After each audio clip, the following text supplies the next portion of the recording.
উৎমাছড়া এর পথে যাত্রা।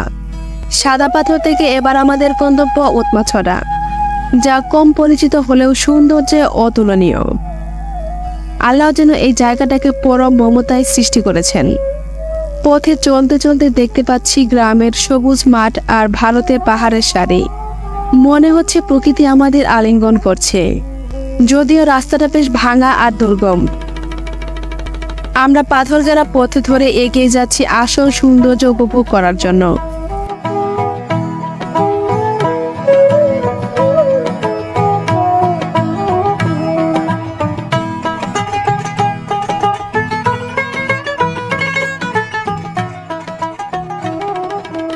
খুব সাবধানে হাঁটবেন।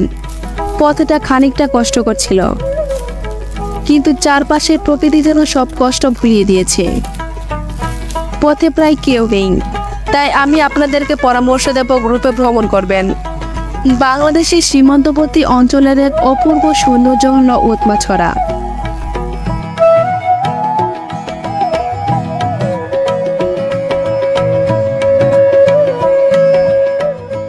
মেঘালয়ের কাছে সিলেটের শীতল পাহাড়ি অঞ্চলের এই স্থানে আসতে কোনো শব্দের অভাব নেই।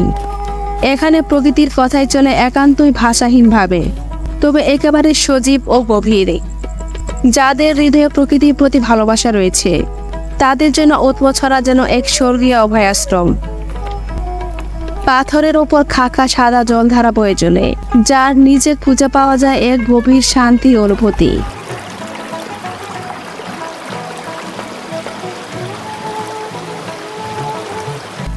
উৎমাছড়া জলপ্রপাতের স্রোতগুলি যেন এক ছন্দে বয়ে যায়, আল্লাহর সৃষ্টি ও প্রকৃতির অপরূপ শৈলীর মতো। বিশাল শিলা এবং বৃহৎ ব্ল্যাক পাথরগুলি ছড়িয়ে ছিটিয়ে পড়ে নদীর কিনারে। একদিকে মেঘালয়ের সবুজ পাহাড়, আর অন্যদিকে বাংলাদেশের অপরূপ গ্রামীণ জীবন।